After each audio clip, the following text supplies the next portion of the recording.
പിന്നെ പള്ളിയിൽ അച്ഛനൊക്കെ ഇട്ട് പോയതാ. പൊള്ളി വൈബായിരുന്നു. വയനാടായിരുന്നു.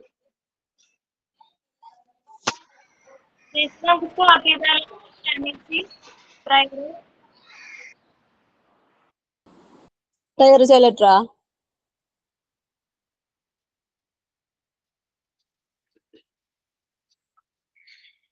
സൂര്യചന്ദ്രനും താരകങ്ങളും ഭൂമിയും ജീവജാലവും ആത്മീയും പ്രാണവായുവും ജലനിരതങ്ങളൊക്കെയും നിർമ്മിച്ച വിശ്വശില്പിനിൻ മുന്നിൽ കൈവണങ്ങുന്നു സാദരം.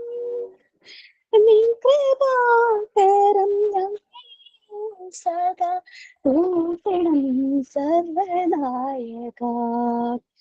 പൂവിനും തേനും വനരാജ്യം സൗരഭവും പകർന്നതും മുരുയിലെ കണ്ടത്തിൽ പോതോരാഗം കോരി നിറച്ചതും നീയല്ലോ ജഗത് നായക. ഭഗ വൈഭവങ്ങളെ വാഴ്ത്തുവാൻ ശക്തി നൽകിടമെന്നോ നീ ഞങ്ങളിൽ പ്രിയദാസരാം. ഞങ്ങളിൽ പ്രിയദാസരാം. ഞങ്ങളിൽ പ്രിയദാസരാം.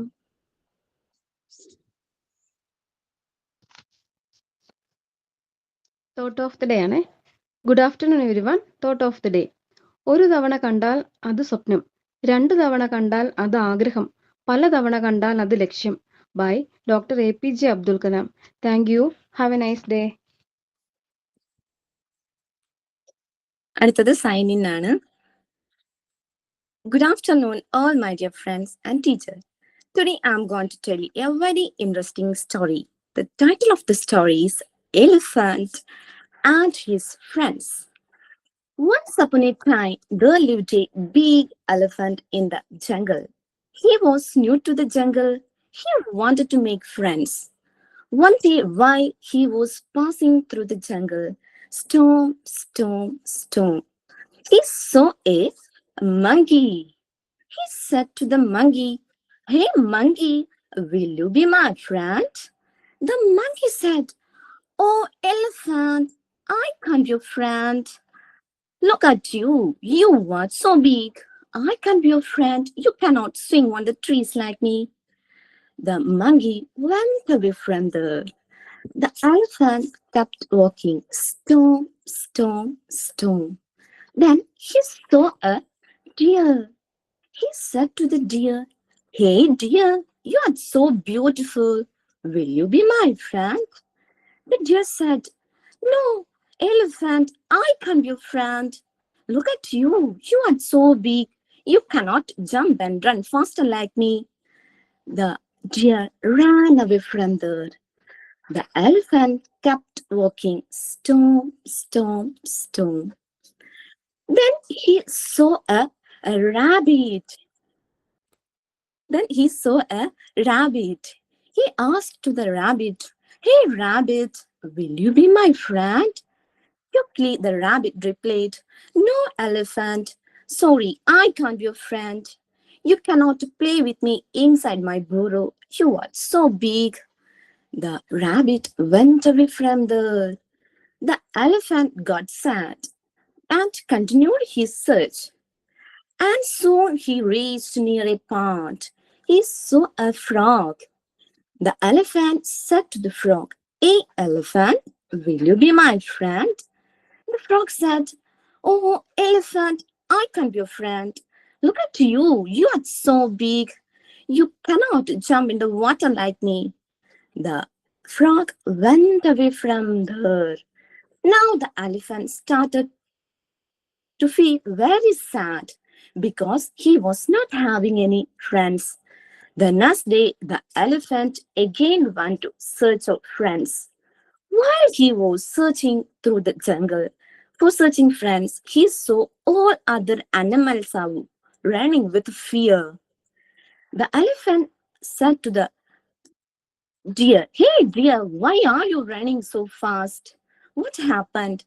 The deer said, "Hey elephant, you run away. The lion is coming. The lion is coming."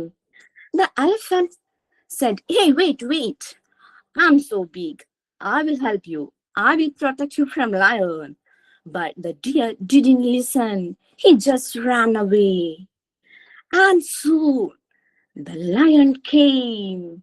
The lion roared. The elephant asked, "Hey lion, why are you troubling my friend?" The lion said, "Who are you? Who are you to stop me?" The elephant said, "Stop troubling my friend." The lion again roared. Now the elephant got angry. He kicked away the lion. All other animals are watching this, kicking the lion. They all became so happy and they became friends with the elephant. The moral of the story is a friendship is not about size and shape. It's about a kindness, support, and care.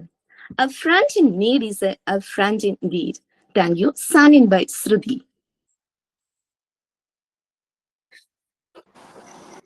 Okay, very nice Shruti. ഞാൻ prayer തുടങ്ങിയിട്ടുണ്ടായിരുന്നു. Prayer എനിക്ക് ഭയങ്കര ഇഷ്ടപ്പെട്ടു. പക്ഷെ പ്രേയറിന്റെ starting ഞാൻ കേട്ടില്ല. എനിക്ക് നല്ല പരിചയമുള്ള ഒരു ടോൺ. എന്താ ആ സ്റ്റാർട്ടിങ് അറിയാത്ത പെട്ടെന്ന് മനസ്സിലായില്ല. ഓക്കെ, എനിവേ നല്ലൊരു എനർജറ്റിക് ആയിട്ടുള്ള ഒരു 3 സെഷൻസ് ആയിരുന്നു നിങ്ങൾ ചെയ്തത്. Okay fine. ശ്രുതി സ്റ്റോറി പറയുന്നത് ചെറിയൊരു പപ്പറ്റ് ഷോ പോലെ നടത്തിയത് നന്നായിട്ടുണ്ടായിരുന്നു. ഫിംഗർ നിങ്ങളെല്ലാരും അതുപോലുള്ള ഇന്നോവേറ്റീവ് ഐഡിയാസ് ഓരോന്നായിട്ട് ചെയ്യുന്നുണ്ടെന്നാണ് വിചാരിക്കുന്നത്. ഞാനിപ്പം 5th ബാച്ചിലെ എൻ്റെ ഒരു സ്റ്റുഡന്റ് എന്നെ കോണ്ടാക്ട് ചെയ്തിരുന്നു. ഞാൻ നിങ്ങളോട് പറഞ്ഞിട്ടുണ്ടെന്ന് അറിയില്ല. പ്രിലിക്സ് എന്ന് പറഞ്ഞിട്ടൊരു ഇൻസ്റ്റിറ്റ്യൂട്ട് ആൾ സ്റ്റാർട്ട് ചെയ്തിട്ടുണ്ട്. ഓൺലൈനായിട്ട് ട്യൂഷൻ കൊടുക്കുന്നതാണ്. പക്ഷെ ഭയങ്കര എൻക്വയറിയാണ് അതിന്. കാരണം മോണ്ടിസോറി മെത്തേഡിലാണ് അത് ട്യൂഷൻ എടുക്കുന്നത്. അബാക്കസും ട്യൂഷനും മോണ്ടിസോറി മെത്തേഡിലാണ്. മോണ്ടിസോറി മെത്തേഡിൽ എടുക്കുന്നതുകൊണ്ട് കുട്ടികളും പാരന്റ്സും 8ാം ക്ലാസ്സിന് ഹൈസ്കൂൾ കുട്ടികളാണെങ്കിലും പാരന്റ്സിന് വളരെയധികം താല്പര്യം. അങ്ങനെ ഇന്ന് മോർണിംഗ് 10 o'clock ന്യൂ ബാച്ചിന്റെ ഇൻട്രൊഡക്ഷൻ ക്ലാസ് ആയിരുന്നു. 20 ബാച്ച് 20യുടെ. അപ്പൊ ആ 20 ബാച്ചില് ഈ 5th ബാച്ചിലെ റിഷാനയുടെ അനിയത്തി കുട്ടി അതിനെ ജോയിൻ ചെയ്യിച്ചിട്ടുണ്ട്.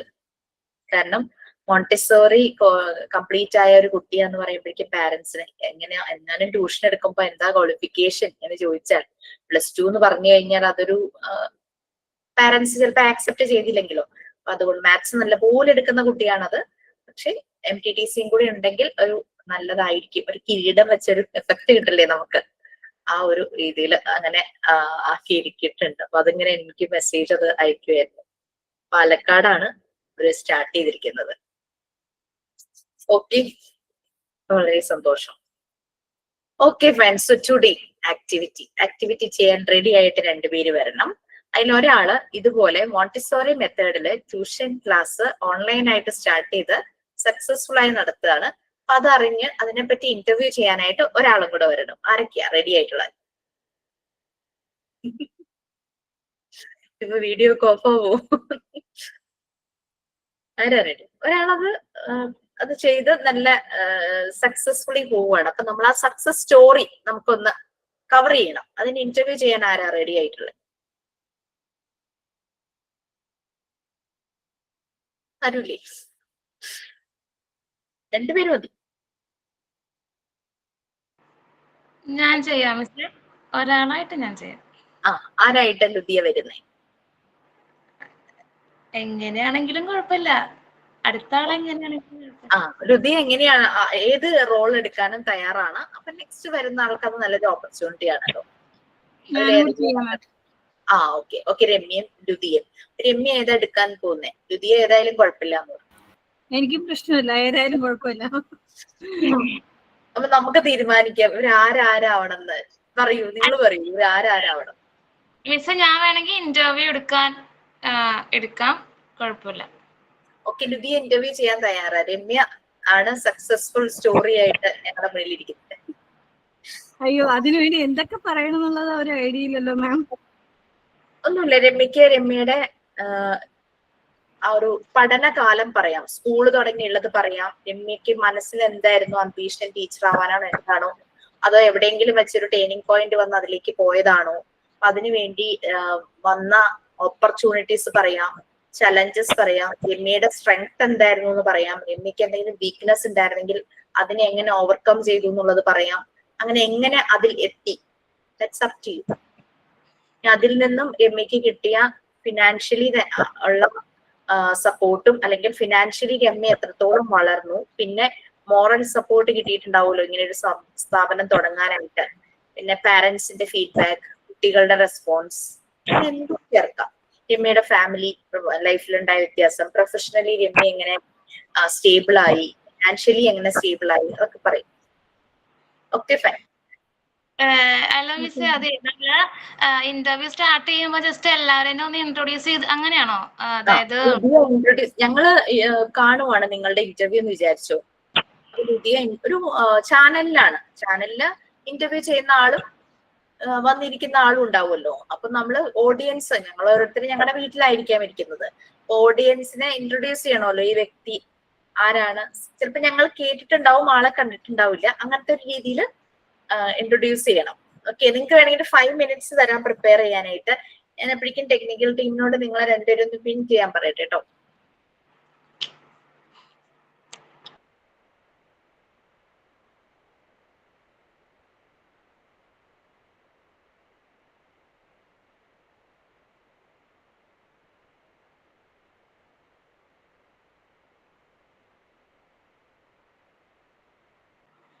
രമ്യ ചേച്ചിയുടെ ഫുൾ നെയിം എന്താ?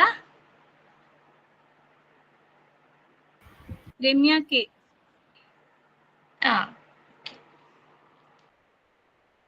ഏതെങ്കിലും ഒരു ഇൻസ്റ്റിറ്റ്യൂഷന്റെ പേര് പറയേ.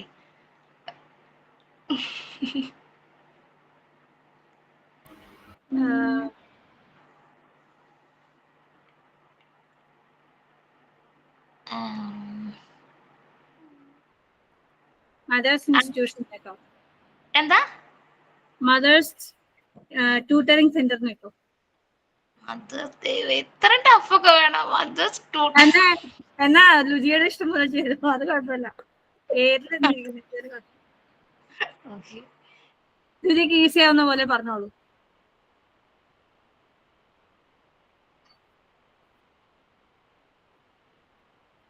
ഹസ്നേരിനെ ചിരിക്കണു. ഓക്കെ, രണ്ടുപേർക്ക് പ്രിപ്പറേഷന്റെ ടൈം മതിയോ അതോ ഇനി വേണം? വീഡിയോ ഓൺ ചെയ്യണം കേട്ടോ. നിങ്ങൾ ടിവിയിലാണ് നിങ്ങളെ കാണുന്നത്, അല്ലെങ്കിൽ യൂട്യൂബിൽ വീഡിയോ കാണും. എനിക്ക് പ്രിപ്പയർ ചെയ്യാൻ ഒന്നുമില്ല മാം, കാരണം ലുജിയെ ചോദിക്കുന്ന ചോദ്യത്തിനനുസരിച്ചുള്ള ആൻസർ പറയണം, അത്രേ ഉള്ളൂ.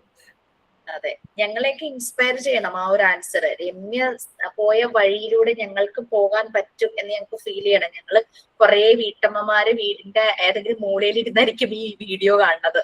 ഞങ്ങൾക്കും പുറത്തേക്ക് വന്ന് അതുപോലെ ആകണം എന്ന് ആഗ്രഹിച്ചായിരിക്കും ഞങ്ങൾ ഇരിക്കുന്നത്. So please start, please. Ready ആണെങ്കിൽ സ്റ്റാർട്ട് ചെയ്യും.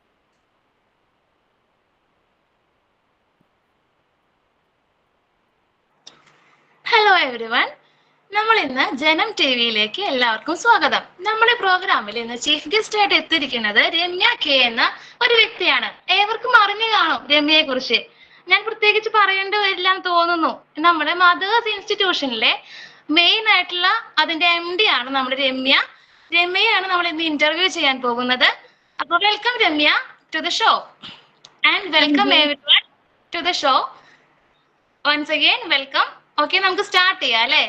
എങ്ങനെയാണ് രമ്യ ഈ ഒരു മേഖലയിലേക്ക് എത്തിച്ചേർന്നത്?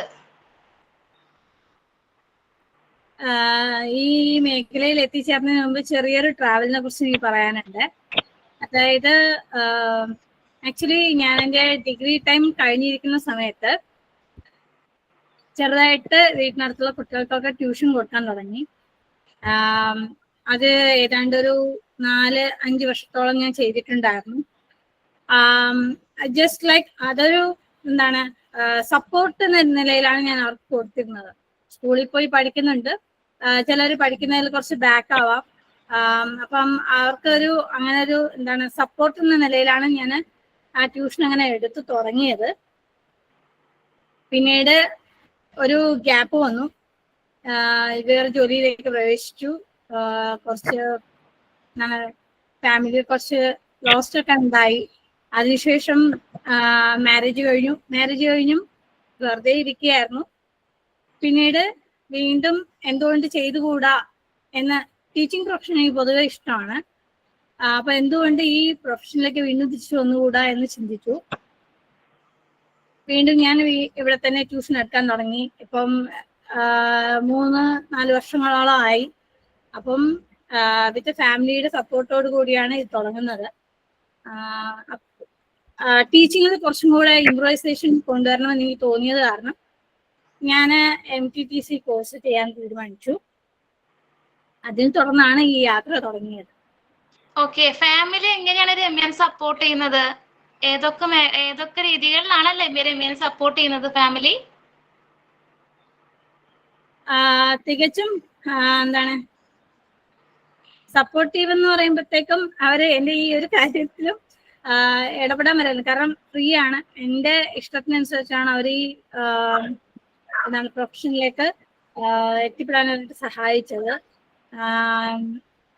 എന്താണ് ആ സമയത്ത് എനിക്ക് വേണ്ടുന്ന ആ സമയത്ത് എൻ്റെ വീട്ടിൽ നടക്കുന്ന ജോലികളിൽ പലതും അവർ ഷെയർ ചെയ്തുകൊണ്ടും അതുപോലെ തന്നെ അതിനുള്ള എന്താണ് എന്തെങ്കിലും അസിസ്റ്റൻസ് വേണമെങ്കിൽ അത് പ്രൊവൈഡ് ചെയ്തുകൊണ്ടാണ് അവരെന്നെ സപ്പോർട്ട് ചെയ്യുന്നത്. ഇതിനെ കുറിച്ചിട്ട് കൂടുതൽ അറിഞ്ഞത് എവിടെ നിന്നാണ്? കൂടുതൽ പഠിച്ചത് എങ്ങനെയാണ്? അത് എങ്ങനെയാണെന്ന് എനിക്കിപ്പോ ഒരു പിടിയില്ല. കാരണം വെറുതെ ഒന്ന് എന്താണ് കുട്ടികളൊന്ന് ഹെൽപ്പ് ചെയ്യാന്ന് പറഞ്ഞ് തുടങ്ങിയതാണ്. തുടങ്ങി അതൊരു ടീച്ചിങ് എന്നുള്ള ഒരു മെത്തേഡിലേക്ക് എത്തിച്ചേർന്നു. അപ്പം ഒരു ഗ്യാപ്പ് വന്നെങ്കിലും എനിക്ക് അങ്ങനെ ഒരു ചെറിയൊരു കഴിവുണ്ടെന്ന് തോന്നി എന്നെ സപ്പോർട്ട് ചെയ്തു. വേണമെങ്കിൽ വീണ്ടും എടുത്തുകൊള്ളൂ എന്ന് പറഞ്ഞ് സപ്പോർട്ട് ചെയ്തത് എൻ്റെ ഫാമിലി തന്നെയാണ്. അപ്പോഴാണ് ഞാനും തിരിച്ചറിയുന്നത്. കാരണം എൻ്റെ റൂട്ട് ഇങ്ങനെയും കൂടെ ഉണ്ടെന്നുള്ളത് ഞാൻ അപ്പോഴാണ് തിരിച്ചറിയുന്നത് സത്യം കേട്ടോ. ഓക്കെ, നമ്മുടെ നാട്ടിലെ ഒരുപാട് ട്യൂട്ടോറിയൽസ് ഉണ്ട്, ഇൻസ്റ്റിറ്റ്യൂഷൻസ് ഉണ്ട്. പക്ഷെ എല്ലായിടത്തും നല്ലൊരു പേയ്മെന്റ് ആണ് അവർ എടുക്കുന്നത്. നല്ലൊരു പേയ്മെന്റ് ഇതിനു വേണ്ടി അവർ വാങ്ങിക്കുന്നുണ്ട്. പക്ഷെ നിങ്ങളുടെ അവിടെ എല്ലാവർക്കും ഒരു ചെറിയൊരു പേയ്മെന്റിലാണ് നിങ്ങൾ നടത്തുന്നത്. അപ്പൊ അതുകൊണ്ട് നിങ്ങൾക്കുള്ള പ്രോഫിറ്റ് എന്താണ്? അതായത് നിങ്ങൾ എന്താണ് ഉദ്ദേശിക്കുന്നത് അതുകൊണ്ട്? പ്രോഫിറ്റ് അല്ല, അപ്പം ഹൈ ആയിട്ടുള്ള പേയ്മെന്റ്സ് ഒന്നും അല്ലെങ്കിൽ ഫീസ് ഈടാക്കിക്കൊണ്ട് ചെയ്തു കഴിഞ്ഞാൽ വിദ്യാഭ്യാസം ശരിക്കും ഒരു കച്ചവടമായി മാറും. അത് ഉദ്ദേശിച്ചുകൊണ്ടല്ല. കുട്ടികൾക്ക് പല കുട്ടികളും പല രീതിയിലാണല്ലോ. അപ്പം അവർക്ക് എങ്ങനെയൊക്കെ കാര്യങ്ങൾ മനസ്സിലാക്കി കൊണ്ടുപോവാം എന്ന രീതിയിൽ സപ്പോർട്ട് ചെയ്യാൻ പറ്റും. ആ രീതിയിലേക്കാണ് ഞാൻ നോക്കിയത്. അതുകൊണ്ട് ഞാൻ ഫീസൊന്നും ആദ്യം വലിയ എന്താണ് പ്രോഫിറ്റ് എന്ന നിലയ്ക്കൊന്നും ഞാൻ കണ്ടിട്ടില്ല.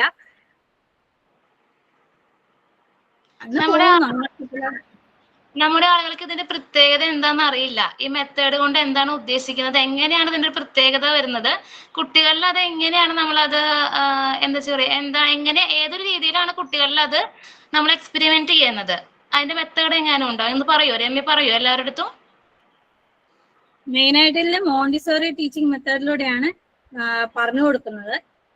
മോണ്ടിസോറി ടീച്ചിങ് മെത്തേഡ് എന്ന് പറയുമ്പോൾ കുട്ടികൾക്ക് അവരുടെ സ്റ്റാൻഡേർഡ് അല്ലെങ്കിൽ അവർക്ക് എത്രമാത്രം ആ കാര്യങ്ങളിലേക്ക് എത്തിപ്പെടാൻ പറ്റുമെന്നും അല്ലെങ്കിൽ എത്രത്തോളം അവർക്ക് അതിൽ കഴിവുണ്ടെന്നും നോക്കിയതിനു ശേഷം അവർക്ക് അതിൻ്റെതായ രീതിയിൽ ആ കഴിവുകൾ വിപുലപ്പെടുത്താൻ വേണ്ടിയിട്ടും കുറച്ചും കൂടെ ബെറ്റർ എന്ന നിലയിലേക്ക് ഇംപ്രൂവൈസേഷൻ കൊണ്ടുവരാനായിട്ടും ഈ മോണ്ടിസോറി ടീച്ചിങ് മെത്തേഡ് ഒരുപാട് ഹെൽപ്ഫുൾ ആണ്. അതിനായിട്ട് കുറെ മോട്ടോ സ്കില്ലുകൾ, പിന്നെ പണ്ടൊക്കെ നമ്മൾ ഈ മണലെഴുത്തുകളൊക്കെ ചെയ്യുന്നുണ്ടായിരുന്നു. കാശാൻ കളരിയിലൊക്കെ പോയി മണലെഴുത്തൊക്കെ ചെയ്യുമായിരുന്നു. പക്ഷെ ഇന്ന് അതൊന്നും അവൈലബിൾ അല്ല. അതിന് വേറെ ഈ മോണ്ടിസോറി ടീച്ചിങ് മെത്തേഡിൽ മറ്റേ സാൻഡ് പേപ്പർ കൊണ്ട് കുട്ടികളെ ഒരു അതിന് ടച്ചൊക്കെ മനസ്സിലാക്കിയിട്ടും അതിൽ കൂടെയൊക്കെ വിരലുകൾ ഒട്ടിച്ചുകൊണ്ട് അവരുടെ മോട്ടോ സ്കില്ലുകൾ ഡെവലപ്പ് ചെയ്തുകൊണ്ടൊക്കെയാണ് ടീച്ചിങ് മെത്തേഡ് കൊണ്ടുപോകുന്നത്. ഓക്കെ, ഞാൻ കുറെ കേട്ടിട്ടുണ്ട്. നമ്മൾ സ്പെഷ്യലി ഏബിൾഡ് സ്റ്റുഡൻസിനൊക്കെ ഒന്നുകൂടി ഉപകാരമാണ് ഈ ഒരു മെത്തേഡ് എന്ന് പറഞ്ഞു കേട്ടിട്ടുണ്ട്. അപ്പൊ അതെങ്ങനെയാണ് അത് അവരിൽ നമ്മൾ അത് ഉപയോഗിക്കുന്നത് എങ്ങനെയാണ്? മെയിൻ ആയിട്ടും ആക്ടിവിറ്റീസിലൂടെയാണ് അത് കൊണ്ടുപോകുന്നത്. ആക്ടിവിറ്റീസ് എന്ന് പറയുമ്പോഴത്തേക്കും നമ്മളുടെ അറിവുകൾ ആദ്യം കൊണ്ടുപോകേണ്ടത് കൈകളിൽ നിന്നുമാണ്. കാരണം ഫീൽ ചെയ്ത് വേണം നമ്മളത് ബ്രെയിനിൽ എത്തിക്കാനായിട്ട്. അപ്പം ആ ഫീൽ ചെയ്യുന്നതിന് ഒരുപാട് ഹെൽപ്ഫുൾ ആണ് ആക്ടിവിറ്റീസുകൾ. ആക്ടിവിറ്റീസ് എന്ന് പറയുമ്പോൾ പല രീതിയിലുണ്ട്. കുട്ടികൾക്ക് എന്താണ് ബോളുകൾ, പ്രസ്സിങ് ബോൾ, സോഫ്റ്റ് ബോൾസുകളൊക്കെ കൊടുത്ത് അവരുടെ കൈകളിൽ നല്ല മസിൽസിനൊക്കെ നല്ല ഒരു എക്സസൈസ് എന്ന നിലയ്ക്ക് കൊടുക്കുമ്പോഴത്തേക്കും ആ സോഫ്റ്റ്നെസ് അവർ ഫീൽ ചെയ്യുന്നു. പിന്നെ അതുപോലെ ഹാർഡ് മെറ്റീരിയൽസ് എന്തെങ്കിലും കൊടുക്കുമ്പോഴത്തേക്കും അത് ഹാർഡാണെന്ന് അവരെ അറിയിക്കാനായിട്ട് അതിനുള്ള ചില ഉപകരണങ്ങൾ കൊടുക്കുന്നുണ്ട്. പിന്നെ എന്താണ് കളറിങ് എന്ന് പറയുമ്പോഴത്തേക്കും കുഞ്ഞു പ്രായങ്ങളിൽ തന്നെ കുട്ടികൾക്ക് നമ്മൾ ആ കഴിവുണ്ടാവണമെന്നില്ല. അപ്പൊ നമ്മൾ കൊടുക്കുമ്പോഴത്തേക്കും ആദ്യം അവരുടെ പെൻസിൽ ഗ്രിപ്പിങ്ങോ അല്ലെങ്കിൽ ക്രയോൺസ് ഗ്രിപ്പിങ്ങോ ഒന്നും കറക്റ്റ് ആവണമെന്നില്ല.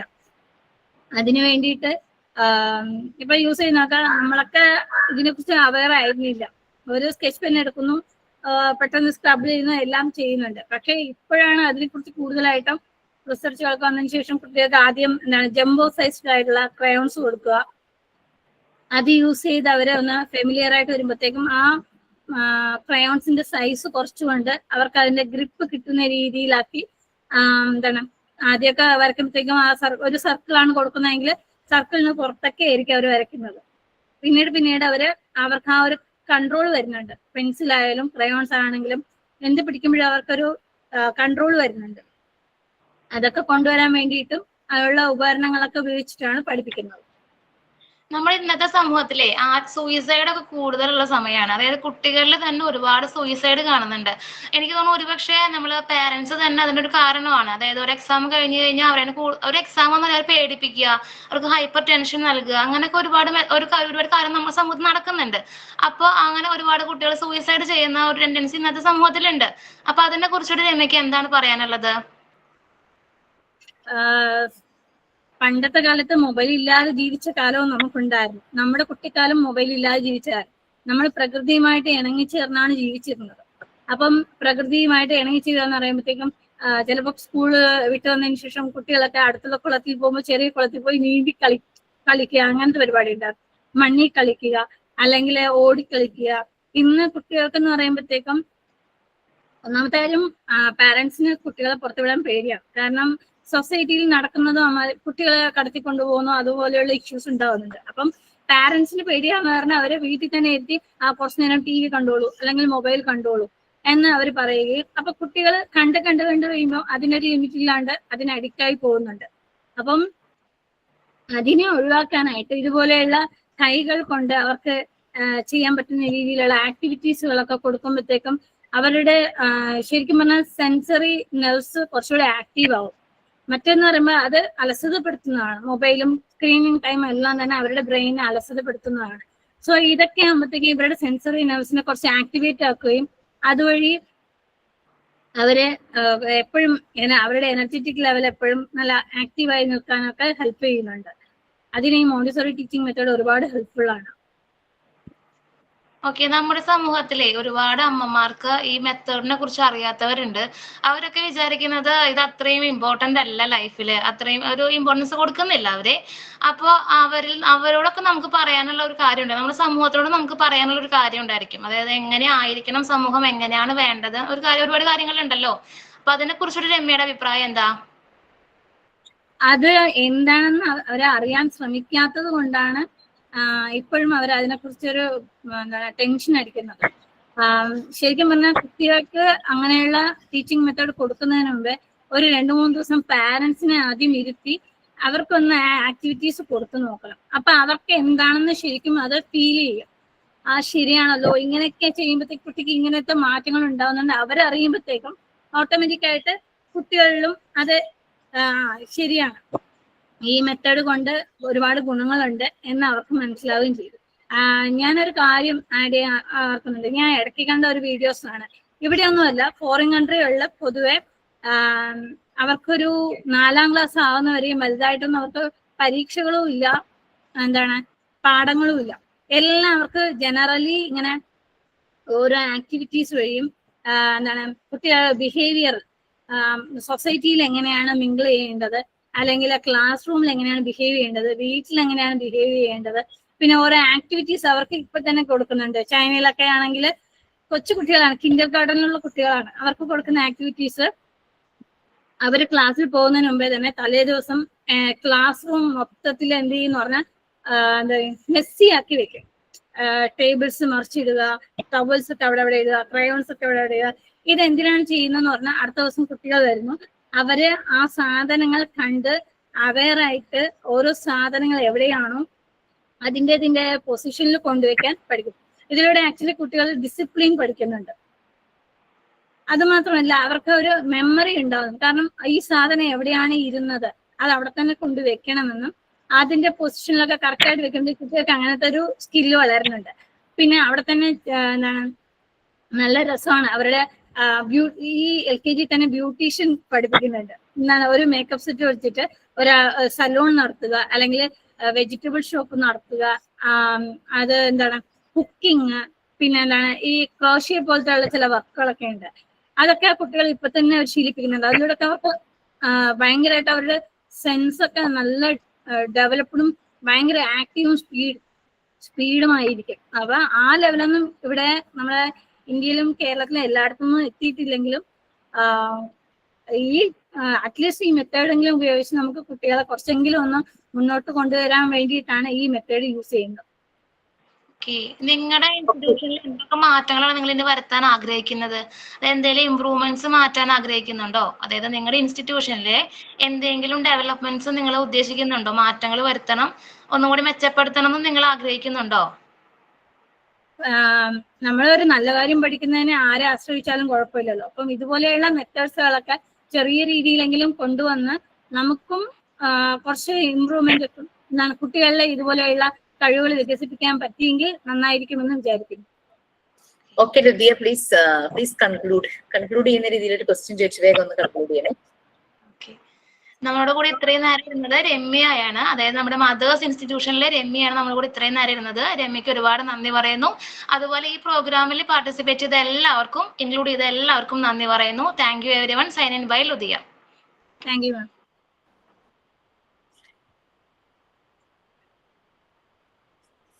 നമ്മുടെ ഇന്റർവ്യൂ ചെയ്ത ആളും ടീച്ചറും പൊളിച്ചു അല്ലെ, പൊളിച്ചടുക്കി. കൊള്ളാം, എന്തായാലും ഇഷ്ടപ്പെട്ടു. അതായത് രമ്യ കുറെ കാര്യങ്ങൾ, കുറെ നല്ല എല്ലാം തന്നെ ഉള്ളിൽ നിന്നാണ് പറഞ്ഞത് അല്ലെ. ലുദിയയുടെ ക്വസ്റ്റ്യനും നല്ലതായിരുന്നു. മാം ആക്ച്വലി ഇത് എന്റെ കഥയും കൂടിയാണ്. കാരണം ഞാന് ട്യൂഷൻ എടുക്കുന്നുണ്ടായിരുന്നു, ബിഫോർ മാരേജ് ട്യൂഷൻ എടുക്കുന്നുണ്ടായിരുന്നു. പിന്നെ അതിനിടയ്ക്ക് അമ്മയ്ക്കൊക്കെ സുഖമില്ലാണ്ടായി, കുറച്ച് ഗ്യാപ്പ് വന്നായിരുന്നു. അപ്പൊ ഞാൻ ആ ജോബ് അങ്ങനെ വിട്ടിട്ട് വേറെ ജോബിലോട്ടൊക്കെ കയറി. പിന്നെ ആഫ്റ്റർ മാരേജ് കുറെ വർഷം ഇങ്ങനെ പോയി. ഇപ്പൊ റീസെന്റ് ആയിട്ട് ഒരു 4 വർഷമായിട്ട് ഞാൻ ട്യൂഷൻ എടുക്കുന്നുണ്ട് ഇവിടെ. സോ ഈ ഒരു ക്വസ്റ്റ്യനും ഒക്കെ എനിക്ക് ഞാനുമായിട്ട് റിലേറ്റഡ് ആയതുപോലെ എനിക്ക് തോന്നുന്നു. എല്ലാം ഉള്ളിൽ നിന്ന് വരുമായിരുന്നു, മറുപടിയൊക്കെ എല്ലാം ഉള്ളിൽ നിന്ന് വരുമായിരുന്നു. Very good. ഇപ്പൊ ട്യൂഷൻ ഉണ്ടെന്നാണ് പറഞ്ഞത്. എത്ര കുട്ടികളുണ്ട്? ഇപ്പൊ 5 കുട്ടികളുണ്ട്. ഏത് ക്ലാസ്സാ? ഒരു ട്വിൻസ് ആണ്, അവര് 4th സ്റ്റാൻഡേർഡ് ആണ്, സ്റ്റേറ്റ് സിലബസ് ആണ്. പിന്നെ 7th സ്റ്റാൻഡേർഡിൽ 2 കുട്ടികളുണ്ട്, അവരും സ്റ്റേറ്റ് സിലബസ് ആണ്. ഒരു കുട്ടി മാത്രമേ ഉള്ളൂ CBSE ആയിട്ട്. ആ കുട്ടി 5ാം ക്ലാസ്സിൽ പഠിക്കുന്നു. Okay, very good. ഈവനിങ് ആണോ അവർക്ക് ക്ലാസ്? ഈവനിങ് ആണ്. Okay, fine. ഓക്കെ, സോ നിങ്ങളെല്ലാരും ഇത് നല്ല രീതിയിൽ മനസ്സിലാക്കി എൻജോയ് ചെയ്തെന്ന് വിചാരിക്കണം. ഇന്റർവ്യൂ ചെയ്ത ലുദിയയും ഇന്റർവ്യൂ അത് അറ്റൻഡ് ചെയ്ത രമ്യയും പിന്നെ ഞങ്ങള് ഇരുന്നവരും നല്ല രീതിയിൽ തന്നെ അത് മനസ്സിലാക്കി. Okay, fine. നമുക്ക് back to our class. This is also our class. ഇത് നമ്മുടെ ക്ലാസ്സിന്റെ ഒരു ഭാഗമായിരുന്നു കേട്ടോ. ഇങ്ങനെ നിങ്ങൾക്ക് ഫാഷൻ ഷോ നടത്താം, അതുപോലെ തന്നെ അങ്ങനെയുള്ള പ്രോഗ്രാംസ് ഒക്കെ നടത്താം ഓരോ ദിവസം നിങ്ങളുടെ ഇന്നോവേറ്റീവ് ഐഡിയ. ഇന്നിപ്പോ ഞാൻ പറഞ്ഞേ ഉള്ളൂ, ഇനിയുള്ള ദിവസങ്ങളിൽ നിങ്ങൾക്ക് ചെറിയ 5 മിനിറ്റ്സ്, ഒരു 10 മിനിറ്റ്സ് താഴെ എന്തെങ്കിലുമൊക്കെ ആക്ടിവിറ്റീസ് ചെയ്യാം. നമ്മൾ എന്തായാലും സ്റ്റോറീസിൽ അനിമൽ ക്യാരക്ടേഴ്സ് വരുവാണെങ്കിലും മാസ്ക് ഉണ്ടാക്കും. ഇപ്പൊ നമുക്ക് പപ്പറ്റ്സ് യൂസ് ചെയ്തിട്ട് നമ്മൾ കണ്ടു, മാസ്ക് ഉണ്ടാക്കും അല്ലെ. ഈ നിങ്ങൾക്ക് അനിമൽ ഫാഷൻ ഷോ നടത്താം. It's up to you. അപ്പോ ഫേസ് നമ്മുടെ കാണില്ല, ഫേസിൽ നമ്മുടെ അനിമൽ ആയിരിക്കും ആ ഒരു ഫേസ്. അങ്ങനെ ഫാഷൻ ഷോ നടത്താം. അതുപോലെ എന്ത് ഐഡിയയും ഇന്നോവേറ്റീവ് ആയിട്ട് എന്തൊക്കെ ചെയ്യാൻ തോന്നുന്നു അതൊക്കെ. ഏതെങ്കിലും ഒരു പ്രധാനപ്പെട്ട ദിവസമാണെങ്കിൽ ആ ദിവസം അതിനെ തീമായിട്ട് വെച്ചിട്ട് പ്രോഗ്രാം കണ്ടക്ട് ചെയ്യാം. That's up to you. നിങ്ങൾ ചെയ്തു എന്ന് തോന്നുന്നല്ലേ? ഓണം സെലിബ്രേഷൻ ഒക്കെ ചെയ്ത ബാച്ചല്ലേ? Okay, very good. ക്രിസ്മസ് വരുന്നുണ്ട്. ഞാൻ ആകെ വിഷമത്തില്ല. 2 ക്രിസ്മസ് സെലിബ്രേഷൻ ഒരു ദിവസം. രണ്ടിനും എനിക്ക് പോകണമെന്ന് ഭയങ്കര ആഗ്രഹമുള്ളതാണ്. ഒന്ന് നമ്മുടെ ഇൻസ്റ്റിറ്റ്യൂട്ടിലെ, ഒന്ന് മോന്റെ സ്കൂളില് PTA അങ്ങനെ. ഇപ്പൊ രണ്ടും ഒരു ദിവസം തന്നെ. എല്ലാരും ക്ലോസ് ചെയ്യുന്ന ദിവസം 23rd തോന്നുന്നു. ആ ദിവസം തന്നെ സെലിബ്രേഷൻ വന്നു. 23rd തന്നെയാണോ മാം നമുക്കും? നിങ്ങൾക്ക് ഏത് ദിവസം വേണമെങ്കിലും ഡിസൈഡ് ചെയ്യാം. കാരണം വർക്കിംഗ് ഡേയിൽ തന്നെ വേണമല്ലോ. കാരണം 23rd ക്ലാസ് ഉണ്ടായിരിക്കില്ല. 23rd തുടങ്ങി ക്രിസ്മസ് വെക്കേഷൻ ആയിരിക്കും. 3 days. 26th അവധിയാണെന്ന് എനിക്കറിയില്ല. ഡേ ഏതാണെന്ന് എനിക്ക് ഓർമ്മയില്ല. അത് വന്നിട്ടില്ല കേട്ടോ notification. You can plan your celebration. ഏത് ടീച്ചറുടെ ക്ലാസ്സിലാണെന്ന് വെച്ചാൽ അതിനനുസരിച്ച് പ്ലാൻ ചെയ്യാം.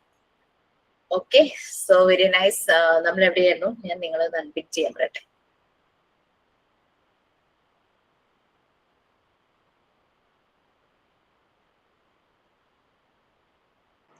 മിസ്സേ, അതെ നമുക്ക് മോക്ക് ടെസ്റ്റ് ഒരു ചാപ്റ്ററിന്റെ വേണമായിരുന്നേ. പക്ഷെ ഞാൻ മിസ്സിന് മെസ്സേജ് അയക്കാട്ടോ. ക്ലാസ് കഴിഞ്ഞിട്ട് മെസ്സേജ് അയക്കാം. ഞാനത് എനിക്ക് അന്ന് ക്ലാസ്സിൽ ഹസ്ന പറഞ്ഞതായിരുന്നു അല്ലെ എന്നോട് ഇതൊക്കെ ചാപ്റ്റർ ആണ്. എനിക്കൊന്ന് മെസ്സേജ് വെച്ചേക്കണേ. ഡിസ്കഷൻ പറഞ്ഞിരുന്നു മാം. ഞാൻ പറഞ്ഞിരുന്നു. അപ്പൊ ഞാൻ ക്ലാസ് കഴിഞ്ഞിട്ട് ഞാൻ മിസ് മാമിനെ മെസ്സേജ് അയക്കാം. ഇതൊന്ന് അയക്കൂ. കാരണം 10ന്റെ 11ന്റെ എക്സാം കമ്പൈൻഡ് ആയിട്ട്. അപ്പൊ അവരുടെ എക്സാം ക്വസ്റ്റ്യൻ പേപ്പർ ഒക്കെ ഇപ്പൊ ചെക്ക് ചെയ്തോണ്ടിരിക്കുക. അതുകൊണ്ട് എനിക്ക് മെസ്സേജ് വന്നാൽ ഞാനത് നോക്കി ചെയ്യും.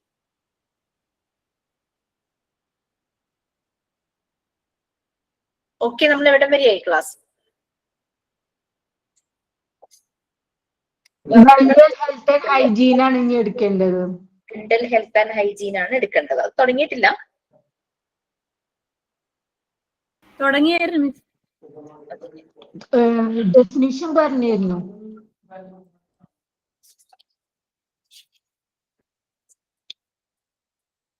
അടുത്ത mental health and mental hygiene ആണ് എടുക്കേണ്ടത്.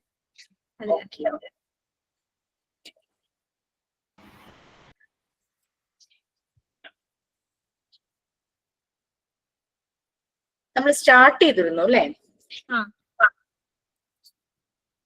ഷെയർ ചെയ്യട്ടെ കേട്ടോ.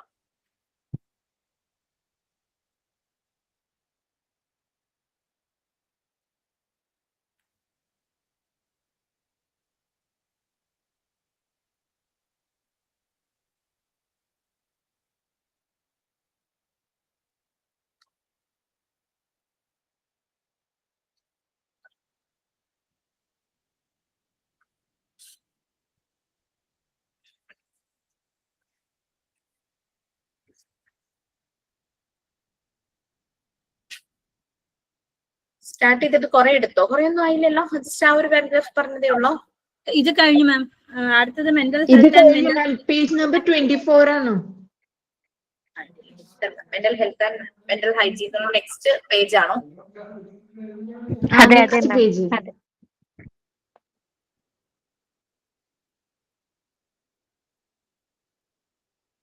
Okay, mental health and mental hygiene.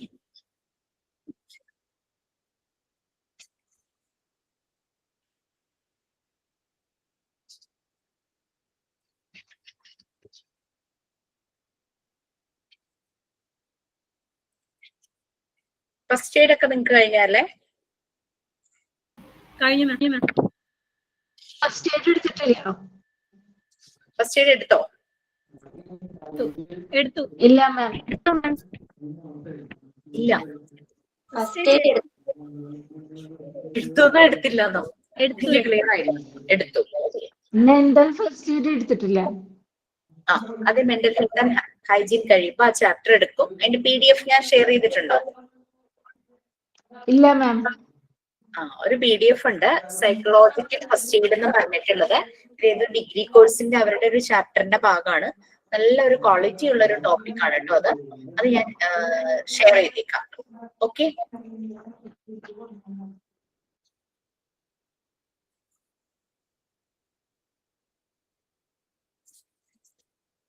Okay. Mental health and mental hygiene.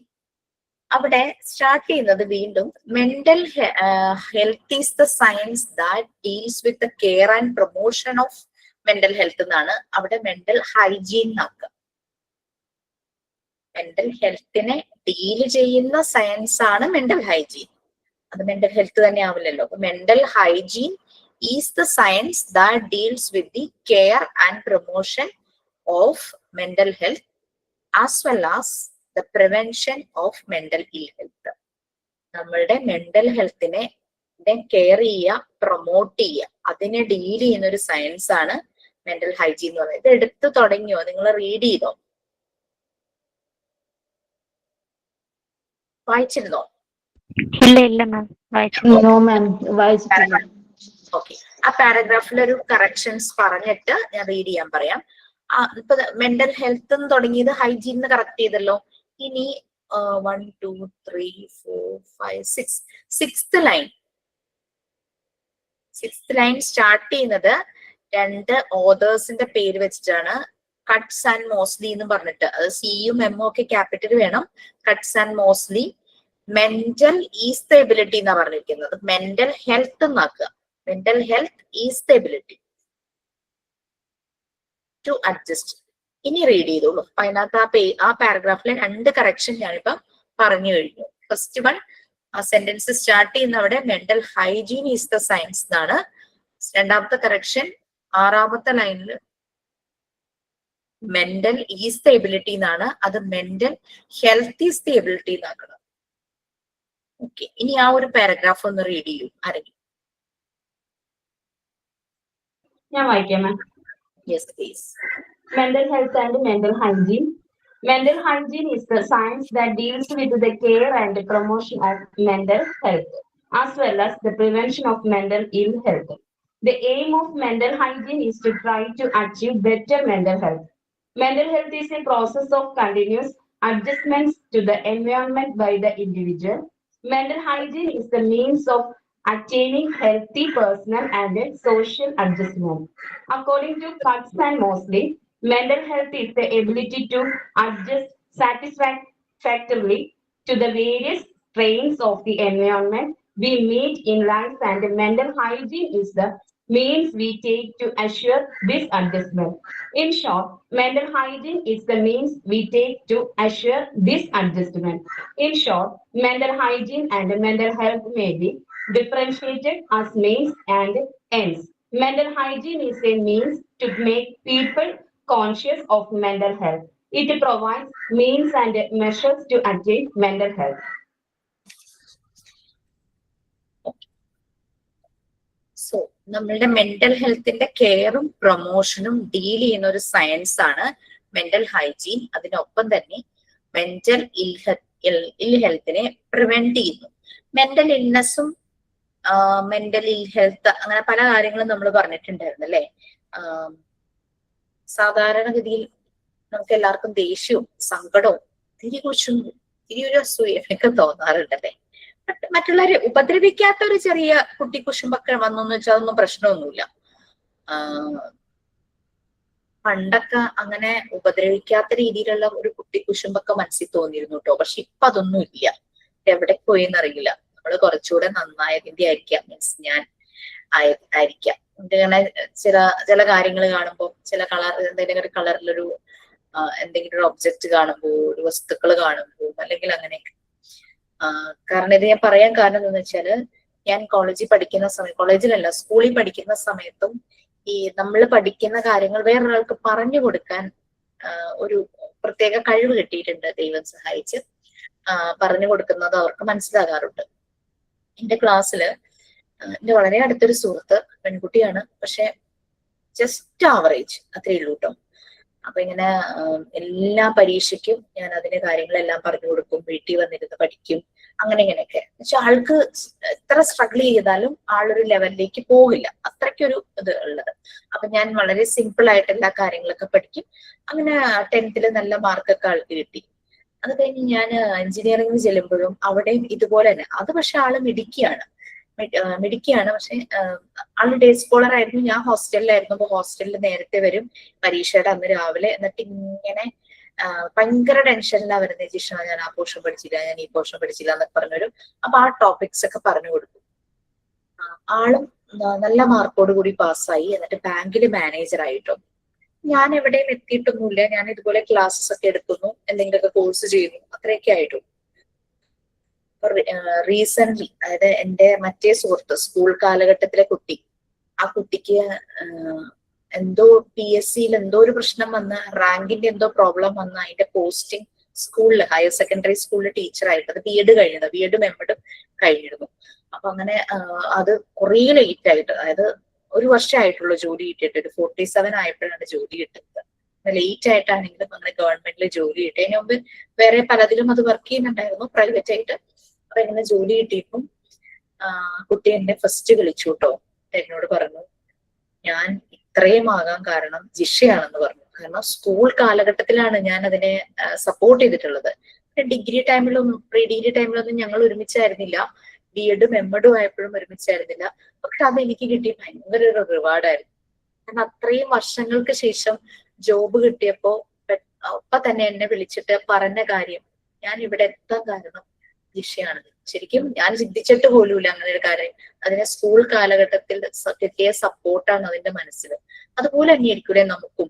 നമ്മൾ സ്കൂളിൽ പഠിച്ചപ്പോ നമ്മളുടെ ടീച്ചർമാര് കാണിച്ചിട്ടുള്ളത്, നമ്മുടെ ഫ്രണ്ട്സ് നമ്മളോട് നമ്മളെ ആ ഒരു കരുതൽ, അതൊക്കെ ആ ഓർമ്മയുള്ളത് കൊണ്ടല്ലേ ഇത്രയും വർഷങ്ങൾക്ക് ശേഷം അതിന് ഇങ്ങനെ ഒരു ജോലി കിട്ടിയപ്പം അത് ആദ്യം എന്നെ ഓർത്തതും എന്നെ വിളിച്ചു പറഞ്ഞത്. എനിക്കത് ഭയങ്കര സന്തോഷം തോന്നി. അപ്പം കാറ് വാങ്ങിച്ചപ്പോഴും എന്നെ വിളിച്ചു പറഞ്ഞു. ഞാൻ അപ്പൊ ജോലി കിട്ടി, എനിക്ക് തോന്നുന്നു 2 മാസം 3 മാസം കഴിഞ്ഞപ്പോഴേക്കും ആള് സ്വന്തമായിട്ട് കാറൊക്കെ വാങ്ങിച്ചു. അപ്പൊ കാറിന്റെ ഫോട്ടോ ഒക്കെ എനിക്ക് അയച്ചു തന്ന് എന്നോട് ആ സന്തോഷം പങ്കിടുന്ന കേട്ടോ, വേറൊന്നുമല്ല. ഞാൻ ആലോചിക്കായിരുന്നു, എനിക്ക് സന്തോഷം 10 മടങ്ങാവുക ചെയ്യുന്നേ. അപ്പം എനിക്ക് ഒരു തരിമ്പ് കുശുമ്പ് പോലും തോന്നിയില്ല. അതിന്റെ കാരണം ഞാൻ വളർന്നിട്ടുണ്ട്, അതുകൊണ്ടല്ലേ. അത് ഈ മോണ്ടിസോറി മെത്തേഡിലൂടെ പോയതുകൊണ്ടാണ് എനിക്ക് ആ വളർച്ച ഉണ്ടായത്. ഞാൻ അല്ലാതെ വീടിനകത്ത് ഇരിക്കുകയാണെങ്കിൽ എനിക്ക് ചിലപ്പോൾ ഒരു ഫ്രസ്ട്രേഷൻ തോന്നിയേനെ. ഓ, എനിക്കൊന്നും ആവാൻ പറ്റിയിരുന്നു, അറ്റ്ലീസ്റ്റ് ഞാൻ അങ്ങനെയെങ്കിലും ചിന്തിച്ചേനെ. എനിക്ക് അങ്ങനെ ഒരു അച്ചീവ്മെന്റ് കിട്ടിയില്ലല്ലോ എന്ന് ചിന്തിച്ചേ. പക്ഷെ ഇവിടെ എനിക്ക് ഞാൻ എന്തോ അച്ചീവ് ചെയ്ത പോലത്തെ ഒരു ഫീലായിരുന്നു. നമ്മൾ കടന്നു പോകുന്നത് അതുപോലുള്ള ഒരു രീതിയിലൂടെയാണ് കടന്നു പോകുന്നത്.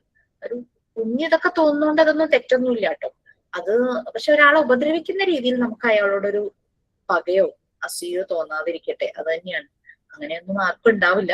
എന്നാലും ഞാൻ പറഞ്ഞത് കാരണം പല ആളുകളും ആളുകളെ ഉപദ്രവിക്കുന്നത്, മനസ്സിൽ പക വെച്ചിട്ട് ഉപദ്രവിക്കുന്നുണ്ടല്ലോ. നമ്മൾ ചിന്തിക്കുന്നതിലും വളരെ ഭീകരമായിട്ടൊക്കെയാണ് ഉപദ്രവിക്കുന്നതും, ചിലർ കൊല്ലുന്നുമുണ്ട്. അത് ഈ മെന്റൽ ഹെൽത്ത് വളരെ ലോ ആയിട്ടാണ്. അപ്പൊ എനിക്ക് ഭയങ്കര ഹാപ്പി ആയിട്ട് എനിക്ക് ഫീൽ ചെയ്തു. എന്റെ മെന്റൽ ഹെൽത്ത് ഇംപ്രൂവ് ആയിട്ടുണ്ട്. കാരണം എന്റെ മെന്റൽ ഹെൽത്ത് നല്ലതായത് കൊണ്ടാണ് എനിക്ക് ആ കുട്ടിയുടെ അച്ചീവ്മെന്റ് എനിക്കും സന്തോഷിക്കാൻ കഴിഞ്ഞത്. ഇപ്പൊ ഓരോരോ ബാച്ചുകളായിട്ട് ഇങ്ങനെ പോവാ. ഓരോ ബാച്ചിന്റെയും അവരുടെ ഫീഡ്ബാക്കും അവരുടെ അച്ചീവ്മെന്റ്സും പറയുമ്പോഴേക്കും നമുക്ക് ഭയങ്കര സന്തോഷം ഫീൽ ചെയ്യും. ഈവൻ സങ്കടം പോലെ പറഞ്ഞവരും ഉണ്ട്. അപ്പോഴും അവരോട് സോറി പറഞ്ഞിട്ടുണ്ട്, മിസ് അങ്ങനെ പറഞ്ഞല്ലോ, മിസ് ഇങ്ങനെ പറഞ്ഞല്ലോ എന്നൊക്കെ പറഞ്ഞിട്ട് സങ്കടം പറയുമ്പോഴും വളരെ ഓപ്പൺ ആയിട്ട് ഞാൻ വേദനിപ്പിച്ചതിൽ ക്ഷമിക്കണം അങ്ങനെ പറയാനും വിഷമം തോന്നിയിട്ടില്ല കേട്ടോ. അതിന്റെയൊക്കെ അർത്ഥം നമ്മളീ ഒരുമിച്ച് കൂടിയ ഈ പ്ലാറ്റ്ഫോമിന്റെ അതിന്റെ ക്വാളിറ്റി തന്നെയാണ്. അല്ലാതെ ഞാൻ വീട്ടിൽ ഒരു ഭാഗത്ത് ഒതുങ്ങിയിരുന്നെങ്കിൽ ഒരു പക്ഷെ ഞാൻ ഇങ്ങനെയൊന്നും ആവില്ലായിരുന്നു എന്ന് എനിക്ക് വളരെ ഫ്രാങ്ക് ആയിട്ട് എന്നെ പറയുന്നതിൽ ഒരു മടിയില്ല. So thank you so much. നിങ്ങളൊക്കെയാണ് എന്നെ ഇങ്ങനെ വളർത്തിയത്. ഓക്കെ, അപ്പൊ ഞാൻ വളരാൻ എന്റെ കൂടെ എന്നും ഉണ്ടാവും എന്ന് ഞാൻ പ്രതീക്ഷിച്ചുകൊണ്ട് back to mental health. Mental hygiene അതാണ്. It's science. നമുക്ക് നല്ലൊരു care and promotion mental health. അതുപോലെ തന്നെ മെന്റൽ ഇൽ ഹെൽത്തിന്റെ പ്രിവെൻഷൻ. മെന്റൽ ഇൽനെസ്സും മെന്റൽ ഇൽ ഹെൽത്തും തമ്മിലുള്ള വ്യത്യാസം എന്താ? ഞാൻ ചോദിച്ചു തോന്നുന്നു ക്ലാസ്സിൽ ഒരു പ്രാവശ്യം, അല്ലെ? ചോദിച്ചിരുന്നോ? മെന്റൽ ഇൽ ഹെൽത്തും മെന്റൽ ഇൽനെസ്സും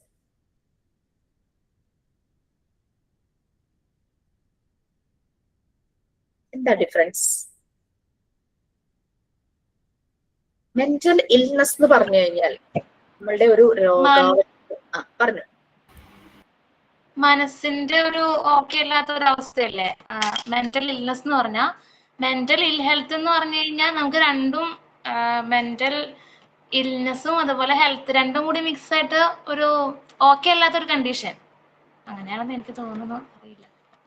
ഓക്കെ, മെന്റൽ ഇൽനെസ് അല്ലെ, രോഗം, മനസ്സിനുണ്ടാകുന്ന ഒരു രോഗം, ഒരു സൈക്കാട്രിക് ഡിസോർഡർ. നമുക്കൊരു ഡിസോർഡർ ഉണ്ടാവുന്നു നമ്മുടെ മനസ്സിന്.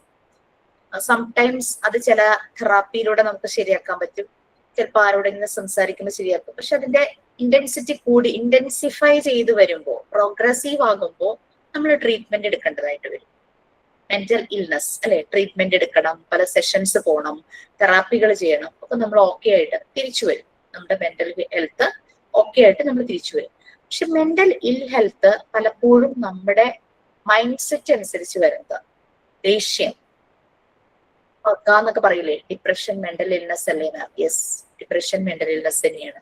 ദേഷ്യം, വേറെ ആൾക്കാരോടുള്ള ദേഷ്യം, പക, അവരെ ഇല്ലാതാക്കണം എന്നൊക്കെ ഉള്ള രീതിയിലൊക്കെ നമുക്ക് ചിന്ത വരില്ലേ. പിന്നെ അസൂയ, കുശുമ്പ്, അങ്ങനത്തെ കാര്യങ്ങളൊക്കെ വരില്ലേ. അത് കുറച്ച് ഇന്റൻസിഫൈ ചെയ്ത് വരുമ്പോഴേക്കും നമ്മൾ ചെയ്തു കൂട്ടുന്നത് എന്താന്നേ നമുക്ക് മനസ്സിലാവില്ല. ദാറ്റ് ഇസ് മെന്റൽ ഇൽ ഹെൽത്ത്. നമ്മളുടെ ഹെൽത്ത് ഇല്ലാവുന്നു നമ്മുടെ തന്നെ ആക്ഷൻസ് കൊണ്ട്. അത് നമ്മൾ തന്നെ വിചാരിക്കും, പറയാറില്ലേ അസൂയയ്ക്ക് കഷ്ണിക്ക് മരുന്നില്ല എന്ന്. നമ്മൾ വിചാരിച്ചാലാണ് ആ പറയുന്ന നെഗറ്റീവ് ഫാക്ടേഴ്സ് നമ്മളുടെ മനസ്സിൽ നിന്നും പോകുള്ളൂ. മെന്റൽ ഇൽ ഹെൽത്ത്. ഈ ഡിപ്രഷന്റെ കാര്യം പറഞ്ഞപ്പോൾ ഞാൻ പറഞ്ഞിട്ടുണ്ടായിരുന്നു തോന്നുന്നു. ഈ നമ്മൾക്ക് എന്തെങ്കിലും ഒരു ബുദ്ധിമുട്ട്, നഷ്ടം, അല്ലെങ്കിൽ നമുക്ക് ആരെങ്കിലും ജീവിതത്തിൽ നഷ്ടപ്പെട്ടു പോയി, അല്ലെങ്കിൽ നമുക്കൊരു ലോസ് വന്നു, നമുക്കൊരു പരാജയം സംഭവിച്ചു, പരീക്ഷ പഠിക്കുന്ന കാര്യത്തിലോ അല്ലെങ്കിൽ ഒരു ഇന്റർവ്യൂവിന് പോകുമ്പോൾ നമുക്കത് കിട്ടാതെ വന്നു, നമുക്ക് നല്ല സങ്കടം വരും. നമുക്കത് ചിലപ്പോ 2-3 ദിവസം നിലനിൽക്കുമായിരിക്കും. പക്ഷെ പിന്നെ നമ്മൾ അതുമായിട്ട് കോപ്പപ്പ് ചെയ്യും. നമ്മൾ പിന്നെ നെക്സ്റ്റ് അടുത്തതിന് വേണ്ടിയിട്ട് പരിശ്രമിക്കും. നമ്മൾ അതിൽ നിന്ന് അങ്ങോട്ട് ഇറങ്ങി വരും. അതിൽ നിന്ന് നമ്മൾ പുറത്തേക്ക് ഇറങ്ങി വന്ന് നമ്മൾ നമ്മുടെ അടുത്ത കാര്യങ്ങളിലേക്ക് നമ്മൾ പോകും അല്ലെ. അപ്പൊ നമ്മൾ ഓക്കെ. അതെല്ലാം നമുക്ക് ഒരാളോട് ഷെയർ ചെയ്യുമ്പോൾ എനിക്കിങ്ങനെ ഒട്ടും അത് താങ്ങാൻ പറ്റുന്നില്ല, എനിക്ക് ആ ഒരു നഷ്ടം എനിക്ക് സഹിക്കാൻ പറ്റുന്നില്ല എന്ന് നമുക്ക് നമ്മളുടെ അടുത്തൊരു സുഹൃത്തിനോട് പറഞ്ഞു കഴിയുമ്പോഴേക്കും നമ്മൾ ഓക്കെ ആകും. നമ്മളങ്ങ് വെന്റിലേറ്റ് ചെയ്യാണ് നമ്മുടെ ഉള്ളിലുള്ള വിഷമം. അപ്പൊ സുഹൃത്ത് നമ്മളെ ആശ്വസിക്കുന്ന രീതിയിൽ, അല്ലെങ്കിൽ നമ്മളൊന്ന് കേട്ടാൽ തന്നെയും നമുക്ക് ആശ്വാസമാകുന്നുണ്ടാവുമായിരിക്കും. അല്ലെങ്കിൽ നമ്മൾ പാട്ട് കേൾക്കും, ചെറിയൊരു യാത്ര പോകും, നമുക്ക് ഇഷ്ടപ്പെട്ട റിലീജിയസ് ആയിട്ട് നമുക്ക് കുറച്ച് താല്പര്യമാണെങ്കിൽ നമുക്ക് ഇഷ്ടപ്പെട്ട ഒരു ആരാധനാലയത്തിൽ പോവോ, അല്ലെങ്കിൽ ആ രീതിയിലൊക്കെ പോകുമ്പോഴേക്കും നമുക്ക് അതിൽ നിന്നൊക്കെ ഒരു ആശ്വാസം കിട്ടും. പക്ഷെ ചില വ്യക്തികൾക്ക് അപ്പോഴും അവരുടെ ഈ സങ്കടം, ആ ഒരു ദുഃഖം മാറില്ല. അത് പിന്നെ അങ്ങോട്ട് ഒരു നിരാശ പോലെയോ അങ്ങനെ ഡെസ്പെയർ ഒക്കെ ആയിട്ട് മാറും. അത് വീണ്ടും പ്രോഗ്രസീവ് ആയിട്ട് ഡിപ്രഷൻ ആകും. ഈ ഓരോ ലെവലും പ്രോഗ്രസീവ് ആകുമ്പോൾ ഇന്റർവെൻഷൻ ചെയ്യാനായിട്ട് മെത്തേഡുകളോ ആളുകളോ ഇല്ലെങ്കിൽ വീണ്ടും അത് പ്രോഗ്രസീവ് ആകും. പ്രോഗ്രസീവായി അത് ക്ലിനിക്കൽ ഡിപ്രഷനിലേക്ക് മാറും. എന്നുവെച്ചാൽ മെഡിസിൻ കഴിക്കേണ്ടതായി വരുന്ന അവസ്ഥ. മെഡിസിൻ കഴിച്ചില്ലെങ്കിൽ മാറില്ല എന്നുള്ള രീതിയിൽ മെഡിസിൻ കഴിക്കേണ്ടതായിട്ടുള്ള അവസ്ഥയിലേക്ക് പോകും. ആ ക്ലിനിക്കൽ ഡിപ്രഷന്റെ സമയത്തും ഇന്റർവെൻഷൻ നടന്നിട്ടില്ല, ശരിയായ രീതിയിൽ മെഡിക്കേഷൻ സ്റ്റാർട്ട് ചെയ്തില്ല, തെറാപ്പി സ്റ്റാർട്ട് ചെയ്തിട്ടില്ലെങ്കിൽ ചിലർ ഒരു പ്രാവശ്യം പോകും, ഡോക്ടറെ കണ്ടിട്ട് പിന്നെ പോവില്ല. അങ്ങനത്തെ അവസ്ഥയുണ്ട്. നമ്മൾക്ക് ഒരു ആന്റിബയോട്ടിക് തരുമ്പോ, നമ്മളുടെ ഇപ്പൊ പനി വന്നു അല്ലെങ്കിൽ ചുമ, ആന്റിബയോട്ടിക് തന്നു, ഫസ്റ്റ് ദിവസം കഴിച്ചപ്പോ തന്നെ മാറി, പക്ഷെ നമ്മൾ നിർത്തില്ല, ആ കോഴ്സ് കംപ്ലീറ്റ് ചെയ്യൂ അല്ലെ. അങ്ങനെയാണല്ലോ ഡോക്ടർ നമുക്ക് തന്നിരിക്കുന്ന ഇൻസ്ട്രക്ഷൻസ്. അതുപോലെ തന്നെ ഒറ്റ സെഷനിൽ ഇത് ശരിയാകില്ല. വീണ്ടും പല പല സെഷൻസ് അവർ പറയുന്നതിനനുസരിച്ചും ഫോളോ അപ്പ് സെഷൻസും എല്ലാം ഉണ്ടെങ്കിൽ മാത്രമാണ് കറക്റ്റ് ആവും.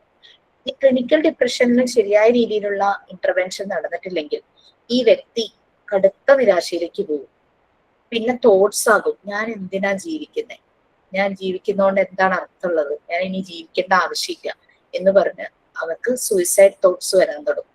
ജീവിതം എങ്ങനെയെങ്കിലും എൻഡ് ചെയ്യുക എന്നുള്ള രീതിയിലേക്ക് അവർ മാറും. അപ്പൊ അതിന് വേണ്ടിയിട്ട് പിന്നെ അവര് തോട്ട്സ് ആയി, പിന്നെ അത് മീൻസ് ആയി, മാർഗങ്ങൾ, അതിന് വേണ്ടുന്ന മാർഗങ്ങൾ അന്വേഷിച്ചു പോകും. മരിക്കാൻ വേണ്ടി മാർഗങ്ങൾ അന്വേഷിച്ചു പോകും. ചിലര് മരിക്കുമ്പോ നമ്മള് സൂയിസൈഡ് ചെയ്യുമ്പോ നമ്മൾ പറയില്ലേ, അയ്യോ ഞാൻ ഇന്നലെയും കൂടി കണ്ടു, അല്ലെങ്കിൽ ഇന്ന് രാവിലെയും കൂടെ കണ്ട് എന്നോട് ചിരിച്ച് സംസാരിച്ചതാ, പെട്ടെന്ന് എന്താ പറ്റി. അതാണ്, നമുക്ക് അറിയാൻ പറ്റാത്ത പല കാരണങ്ങൾ കൊണ്ടായിരിക്കും പലരും മരിക്കുന്നത്. ഞാൻ എഞ്ചിനീയറിംഗ് പഠിച്ചപ്പോ എന്റെ ബാച്ചില് ഒരു കുട്ടി ഉണ്ടായിരുന്നു കോട്ടയത്ത് നിന്ന്, ഒരു ബോയാണ്. ഞങ്ങൾ 7th സെമ്മായി, 8 സെമിസ്റ്റർ ആണല്ലോ. 7th sem, that is final year ആയി, 4ാമത്തെ വർഷമായി. ആ ഫൈനൽ ഇയർ സമയത്ത് ഞങ്ങൾക്ക് ഒരു ടൂർ ഉണ്ട്, ഒരു 10 ഡേയ്സ് ആണെന്നാണ് എൻ്റെ ഒരു ഓർമ്മ. 10 ഡേയ്സ് ഓൾമോസ്റ്റ് സൗത്ത് ഇന്ത്യയിലെ എല്ലാ ഭാഗങ്ങളും ഞങ്ങൾ പോയി, ഗോവയിലും പോവുക. അങ്ങനെ സൗത്ത് ഇന്ത്യയിലെ എവിടെയോ പോയപ്പോൾ ബോട്ടിങ്ങിന് ഞാനും ഈ പയ്യനും വേറെ 2 പേരും, ഞങ്ങൾ 4 പേരുമായിരുന്നു ആ ബോട്ടിൽ കയറിയത്. അതും തുഴയുന്ന ബോട്ടായിരുന്നു, മറ്റു പെഡൽ ബോട്ടല്ല, തുഴയുന്ന ബോട്ടായിരുന്നു. അന്ന് ഞങ്ങൾ വളരെ സ്ട്രഗിൾ ചെയ്തിട്ടാണ് ഞങ്ങൾ ക്രോസ് ചെയ്തത്, ആ ഒരു സ്ട്രീം ക്രോസ് ചെയ്തത്. അപ്പം ഭയങ്കര എൻജോയ് ചെയ്തൊക്കെ ഞങ്ങൾ ചിരിച്ച് കളിച്ച് തമാശയൊക്കെ പറഞ്ഞു പോയി.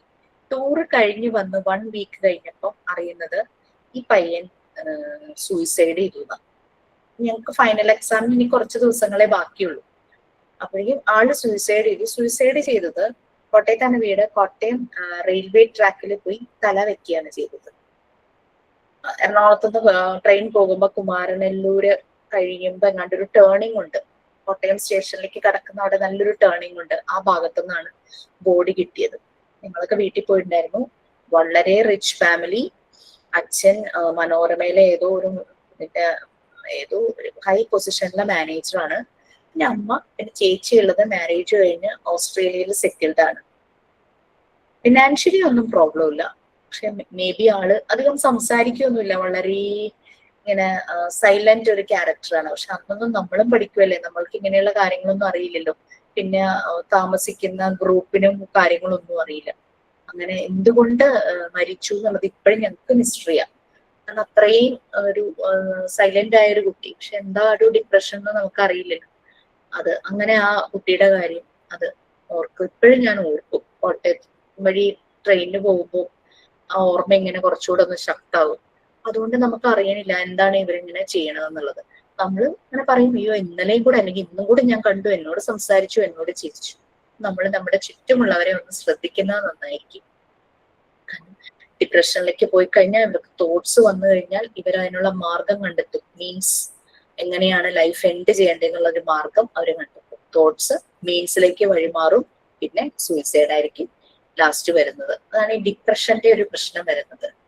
ഡിപ്രഷൻ വന്നു കഴിയുമ്പോൾ ചില വ്യക്തികള് സോഷ്യലൈസ് ചെയ്യാതിരിക്കും. സ്ക്രീസോഫ്രീനിയ എന്ന് പറഞ്ഞൊരു പ്രോബ്ലം വരും. അതൊന്നും നമുക്ക് ട്രീറ്റ് ചെയ്ത് മാറ്റാൻ പറ്റില്ല. എഫക്റ്റ് കുറയ്ക്കാൻ പറ്റും, പക്ഷെ തുടക്കത്തിലേ കണ്ടുപിടിക്കുവാണെങ്കിൽ മാറ്റങ്ങൾ, നല്ല മാറ്റം വരും. അതൊക്കെയാണ് ഈ ഒരു മെന്റൽ ഡിസോർഡറിന്റെ ഒരു പ്രോബ്ലം. ശരീരത്തിന് ഒരു അസുഖം വരുന്ന പോലെയല്ല മനസ്സിനുണ്ടാകുന്ന അസുഖം. അതൊരു ഭയങ്കര പ്രശ്നം തന്നെയാണ്. ഓക്കെ, സോ നമ്മൾ പറഞ്ഞു. ഇനി ഇവിടെ കട്ട്സ് ആൻഡ് മോസ്ലി എന്ന് പറഞ്ഞു കഴിഞ്ഞാൽ നോർമ ഇ കട്ട്സ്, നിക്കോളാസ് മോസ്ലി, അങ്ങനെ അവർ ഓതേഴ്സ് ആണ്. അവര് സൈക്കോളജി റിലേറ്റഡും ഈ mental health, mental hygiene related ഒക്കെ ആയിട്ട് ബുക്സ് ഒക്കെ എഴുതിയിട്ടുണ്ട്. പേര് ടൈപ്പ് ചെയ്യാൻ പറ്റുമോ? Okay, sure. Cuts and Moseley എന്ന് തന്നെ നിങ്ങൾ ഗൂഗിൾ ചെയ്യുമ്പോഴുണ്ടല്ലോ മുഴുവൻ പേര് വരുന്നാണ് തോന്നുന്നത്.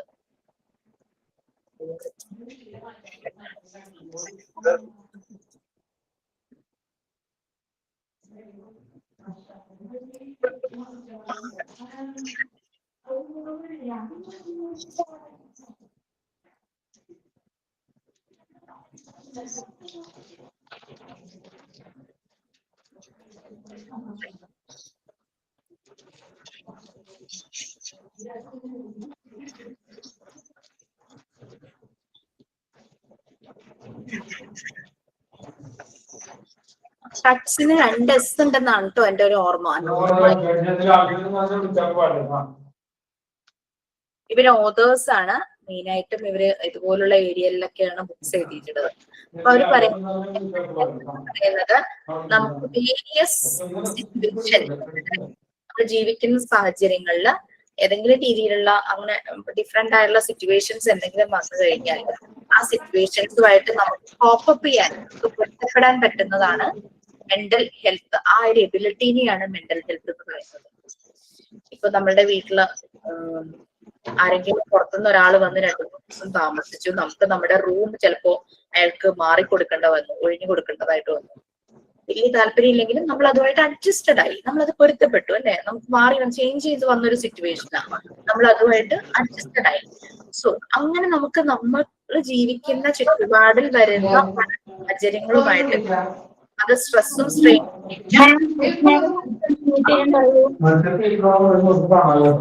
ചെയ്യാമോ ഹസ്ന? ഹസ്ന ഒന്ന് മ്യൂട്ട് ചെയ്യോ? Okay, thank you. സോ നമ്മൾ ജീവിക്കുന്ന സാഹചര്യങ്ങളിൽ ഏതെങ്കിലും രീതിയിലുള്ള വ്യത്യാസങ്ങൾ, സ്ട്രെസ്സോ സ്ട്രെയിനോ എന്തെങ്കിലും വരുവാണെങ്കിൽ നമുക്ക് അതിനെ കോപ്പപ്പ് ചെയ്യാൻ, സാറ്റിസ്ഫാക്ടറിലി നമുക്ക് കോപ്പപ്പ് ചെയ്യാൻ പറ്റുന്ന എബിലിറ്റി തന്നെയാണ് മെന്റൽ ഹെൽത്ത്. ഇനി ആ ഒരു അഡ്ജസ്റ്റ്മെന്റിന് നമ്മൾക്ക് അതിനു വേണ്ടിയിട്ട് നമ്മൾ കണ്ടുപിടിക്കുന്ന വഴിയാണ് മെന്റൽ ഹൈജീൻ. അപ്പൊ ഇവിടെ ഇൻ ഷോർട്ടായിട്ട് പറഞ്ഞു കഴിഞ്ഞാൽ നമ്മളൊരു ലക്ഷ്യത്തിലേക്ക് എത്താനുള്ള ലക്ഷ്യം എന്ന് പറയുന്ന എൻഡ് റിസൾട്ട് എന്ന് പറയുന്നത് മെന്റൽ ഹെൽത്തും അതിലേക്കുള്ള മീൻസ്, മാർഗം, വഴി എന്ന് പറയുന്നത് മെന്റൽ ഹൈജീനുമാണ്. അപ്പൊ കട്ട്സ് ആൻഡ് മോസ്ലി പറഞ്ഞു മീൻസ് ആൻഡ് എൻഡ്സ് ആണ് മെന്റൽ ഹൈജീനും മെന്റൽ ഹെൽത്തും റെസ്പെക്റ്റീവ്ലി. അതായത് മീൻസ്, മാർഗം, വഴി മെന്റൽ ഹൈജീൻ ആണെങ്കിൽ അത് എൻഡ് റിസൾട്ട് മെന്റൽ ഹെൽത്ത് ആയിരിക്കും. നമ്മൾ നല്ല ഹൈജീനായിട്ട് നമ്മളെ പേഴ്സണൽ കാര്യങ്ങൾ നോക്കുന്നു, ഹൈജീൻ ഫുഡ് കഴിക്കുന്നു, അതിന്റെ റിസൾട്ട് എന്താ? നമുക്ക് നല്ല ഹെൽത്ത് ഉണ്ടാവും. അതുപോലെ തന്നെ നമ്മളുടെ ഇവിടുത്തെ മീൻസ്, മാർഗം മെന്റൽ ഹൈജീൻ ആണെങ്കിൽ നമ്മൾക്ക് കിട്ടുന്ന റിസൾട്ട്, എൻഡ് റിസൾട്ട് ആണ് മെന്റൽ ഹെൽത്ത്. മെന്റൽ ഹെൽത്തിനെ കുറിച്ച് ആളുകളെ കോൺഷ്യസ് ആക്കുന്നു. അതാണ് മെന്റൽ ഹൈജീൻ ചെയ്യുന്നത്. Means and measures. Mental hygiene എന്ന് പറയുന്നത് മീൻസും മെഷേഴ്സും ആണ്. Mental hygiene provides means and measures to attain mental health. Okay, അപ്പൊ അതായിരുന്നു നമ്മൾ മെന്റൽ ഹൈജീനെ കുറിച്ചാണ് പറഞ്ഞത്. അപ്പൊ ഹെഡിങ് നിങ്ങളൊന്ന് correct, mental health and mental hygiene main heading, അതിന്റെ തൊട്ട് താഴെ ഒരു സബ് ഹെഡിങ് ആയിട്ട് മെന്റൽ ഹൈജീൻ എഴുതുക. കാരണം മെന്റൽ ഹൈജീനെ കുറിച്ചാണ് നമ്മളിപ്പോ ഈ പാരഗ്രാഫിൽ പറഞ്ഞത്. അടുത്ത പാരഗ്രാഫിൽ മെന്റൽ ഹെൽത്തിനെ കുറിച്ച് പറയുന്നു. അപ്പൊ മെയിൻ ഹെഡിങ് ആയിട്ട് mental health and mental hygiene കൊടുക്കുക. സബ് ഹെഡിങ് മെന്റൽ ഹൈജീൻ, ആ ഒറ്റ പാരഗ്രാഫ്. മെന്റൽ ഹെൽത്ത് താഴെ വരുന്നുണ്ട്.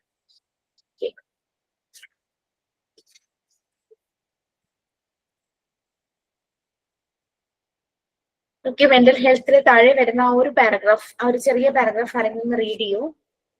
നെക്സ്റ്റ് ക്ലാസ്സിൽ ഞാൻ സൈക്കോളജിക്കൽ ഫസ്റ്റ് എയ്ഡ് എടുക്കും. വേറെ ഒന്നുമല്ല, നിങ്ങൾ ഓൾറെഡി ജനറൽ ആയിട്ട് ഫസ്റ്റ് എയ്ഡ് അറിഞ്ഞു കഴിഞ്ഞു.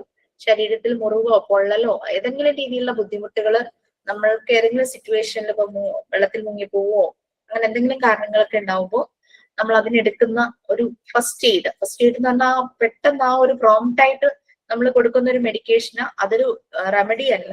നമ്മൾ എത്രയും പെട്ടെന്ന് ഹോസ്പിറ്റലിലേക്ക് ഷിഫ്റ്റ് ചെയ്യുവാണ് നെക്സ്റ്റ് സ്റ്റെപ്പ് ചെയ്യുന്നത്. പക്ഷെ ചെറിയൊരു മുറിവൊക്കെ പറ്റി കഴിഞ്ഞാൽ ദാറ്റ്സ് എനഫ്. പക്ഷെ അതല്ല, ബ്ലീഡിങ് കൺട്രോൾ ചെയ്യാൻ പറ്റുന്നില്ല, പേഷ്യന്റ് വല്ലാണ്ട് ബുദ്ധിമുട്ടുന്നു എന്നൊക്കെ കാണുവാണെങ്കിൽ എത്രയും പെട്ടെന്ന് ആ വ്യക്തിയെ ഹോസ്പിറ്റലിലേക്ക് കൊണ്ടുപോകുക എന്നുള്ളതാണ്. പക്ഷെ അതിന് വേണ്ടിയിട്ട് ഒരു പ്രിപ്പറേഷൻ എന്നുള്ള രീതിയിൽ നമ്മൾ പേഷ്യന്റിനെ ഒന്ന് സ്റ്റേബിൾ ആക്കാൻ ചെയ്യുന്നതാണ് ഫസ്റ്റ് എയ്ഡ്. ഫസ്റ്റ് എയ്ഡ് ചെയ്യുന്ന ആൾ അത്ര പ്രൊഫഷണലി ആവണമെന്നില്ല, പക്ഷെ എന്നാലും നമ്മൾക്ക് അറിഞ്ഞിരിക്കണം. നമ്മുടെ വീട്ടിലെ കുഞ്ഞുങ്ങളും പ്രായമായ ആൾക്കാരൊക്കെ ഉണ്ടെങ്കിൽ നമുക്ക് കുറേ കാര്യങ്ങൾ ചെയ്യാൻ അറിയാല്ലേ. കുട്ടികൾ ഓടും, കളിക്കും, അവർക്ക് മുറിവൊക്കെ വരും. ചിലപ്പോ നമുക്ക് അടുക്കളയിൽ എന്തെങ്കിലും ചെയ്യുമ്പോൾ ചെറിയ രീതിയിൽ പൊള്ളലേൽക്കും. പിന്നെ പെട്ടെന്ന് നടക്കുമ്പോൾ കാലുളുക്കാം. അങ്ങനത്തെ പ്രശ്നങ്ങളൊക്കെ വന്നു കഴിഞ്ഞാൽ അത്യാവശ്യം ചെയ്യേണ്ട കാര്യങ്ങളൊക്കെ നമുക്ക് അറിയാം. പിന്നെ പ്രായമായവർ വീട്ടിലുണ്ടെങ്കിൽ അവർക്ക് എന്തെങ്കിലും ക്രോണിക് കണ്ടീഷൻസ് ഉണ്ടെങ്കിൽ അവർക്ക് എങ്ങനെയുള്ള ഡയറ്റ് കൊടുക്കണം, അവർക്ക് ഷുഗർ പെട്ടെന്ന് താന്നാൽ പെട്ടെന്ന് എന്താ ചെയ്യേണ്ടതെന്ന് അറിയാം. അങ്ങനെയുള്ള കാര്യങ്ങളെല്ലാം നമുക്കറിയാം. പ്രഷർ വേരിയേഷൻ എന്തെങ്കിലും വന്നു കഴിഞ്ഞാൽ പെട്ടെന്ന് എന്ത് ചെയ്യണം, ഇതെല്ലാം നമുക്ക് അറിയാവുന്ന കാര്യങ്ങളാണ്. ബട്ട് നമുക്കറിയാം ഹോസ്പിറ്റലിലേക്ക് കൊണ്ടുപോകുന്ന സിറ്റുവേഷൻ ആണെങ്കിൽ എത്രയും പെട്ടെന്ന് അതിനുള്ള സ്റ്റെപ്സും എടുക്കണമെന്ന് നമുക്കറിയാവുന്നതാണ്. അങ്ങനെയാണ് ഇപ്പൊ മനസ്സിനുണ്ടാകുന്ന ഒരു മുറിവ് വന്നാൽ എങ്ങനെ ഹീല് ചെയ്യണം, അതാണ് സൈക്കോളജിക്കൽ ഫസ്റ്റ് എയ്ഡിലൂടെ പറയുന്നത്. സൈക്കോളജിക്കൽ ഫസ്റ്റ് എയ്ഡില് വേറൊരാളെ ഹീൽ ചെയ്യുന്ന മാത്രമല്ല, സെൽഫ് ഹീലിംഗും കൂടെ വരുന്നുണ്ട്. നമ്മളെ ഹീൽ ചെയ്യാനും നമ്മൾ പഠിക്കണം. നമുക്കൊരു പ്രോബ്ലം വന്നു കഴിഞ്ഞു കഴിഞ്ഞാൽ, ഒരു വിഷമം വന്നു കഴിഞ്ഞാൽ നമുക്ക് നമ്മളെ തന്നെ ഒന്ന് ഹീൽ ചെയ്യാനായിട്ട് നമുക്ക് പറ്റും. അതിന് നമുക്ക് എന്തൊക്കെ ചെയ്യാൻ പറ്റും, അങ്ങനെയുള്ള കാര്യങ്ങളാണ്. പലപ്പോഴും ഞങ്ങളിങ്ങനെ ഓരോരോ പ്രശ്നങ്ങളൊക്കെ ഇങ്ങനെ ഓരോരുത്തർ കേട്ട് കഴിയുമ്പോഴുണ്ടല്ലോ, ആ ദിവസം ഈവനിങ് ആവുമ്പോഴേക്കും ഭയങ്കര സ്ട്രെസ് ആയിരിക്കും. നമുക്ക് വീട്ടിലെ പ്രശ്നങ്ങളൊന്നും വേണമെന്നില്ല, 5 പേരുടെ അല്ലെങ്കിൽ 2 പേരുടെ പ്രശ്നങ്ങൾ നമ്മൾ കേട്ടാൽ മതി, നമ്മൾ ഭയങ്കരമായിട്ട് അൺസ്റ്റേബിൾ ആയി പോകും. ഭയങ്കര അവരുടെ മുന്നിൽ വെച്ച് നമുക്കത് കാണിക്കാൻ പറ്റില്ല. കാരണം വളരെ എമ്പതിയോടുകൂടിയും വളരെ നമ്മൾ കേട്ടുകൊണ്ടിരിക്കുവാണ്. അപ്പൊ അത് അങ്ങനെ വരുമ്പോഴേക്കും നമുക്ക് നമ്മളെ ഹീൽ ചെയ്യാനുള്ള ഒരു ടൈമും നമ്മൾ കൊടുക്കണം. ഓക്കെ, സോ എന്തായാലും നെക്സ്റ്റ് ക്ലാസ്സിൽ ബാക്കി എടുക്കാം. അതിന്റെ ഒപ്പം തന്നെ സൈക്കോളജിക്കൽ ഫസ്റ്റ് എയ്ഡ് എടുക്കാം. അപ്പൊ എനിക്ക് ലുദിയ ക്വസ്റ്റ്യൻ പേപ്പറിന്റെ കാര്യം ഇടുമ്പോൾ സൈക്കോളജിക്കൽ ഫസ്റ്റ് എയ്ഡും കൂടെ ഒന്ന് നോട്ട് ചെയ്തിട്ടേക്ക്. കാരണം അപ്പൊ ആ PDF കൂടെ ഞാൻ അയക്കാം. ആരാ എനിക്ക് അയക്കില്ലെന്ന്. ഓക്കെ, സോ നമുക്ക് വൈൻഡപ്പ് ചെയ്യാം. സൈൻ ഔട്ട് ഉണ്ടോ? ആ മിസ് ഞാനാണ് കേട്ടോ. Thank you miss for a beautiful class. അതായത് നമുക്ക് ഇന്നൊരു ഇന്റർവ്യൂ ചെയ്യാൻ പറ്റി. പങ്കെടുത്ത എല്ലാവർക്കും നന്ദി പറയുന്നു. Thank you so much. Thank you ma'am. Thank you ma'am. Thank you miss. Thank you miss. Thank you miss. Thank you മാം.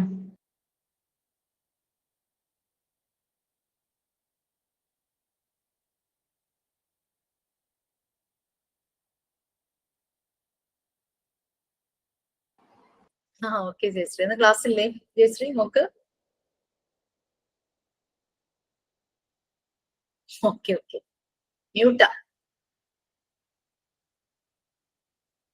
മ്യൂട്ടാണ് കേൾക്കുന്നില്ല.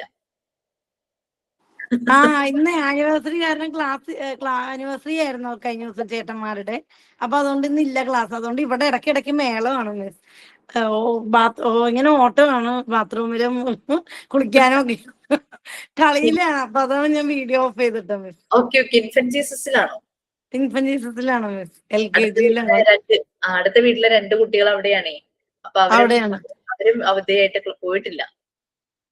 മിസ്സിന്റെ ആരൊക്കെയാണ്? എന്റെ അല്ല, എന്റെ എന്റെ നൈബേഴ്സ് ആണ്. അവിടെ നൈബേഴ്സ് 2 ആണ് അടുത്ത. കുട്ടികളുണ്ട്. അവിടുത്തെ മോൻ UKG-യിലും മോൾ 5ാം ക്ലാസ്സും അങ്ങനെ എന്തോ. അതെ, UKG-യിലെ കുട്ടിയുടെ ഇപ്പൊ 2 ആഴ്ചയായിട്ടുള്ള ആനിവേഴ്സറി പ്രോഗ്രാംസ് KG-യുടെ കഴിഞ്ഞിട്ട്. അപ്പൊ ഇന്നിപ്പോ കഴിഞ്ഞ ദിവസം ചേട്ടന്മാരുടെ ആയിരുന്നു. അപ്പൊ ഇവൾക്കും ഇല്ല. അതുകൊണ്ട് ഇന്ന് 3 പേർക്കും അവധിയാ. ബഹളമാണ്. Okay miss. Thank you miss.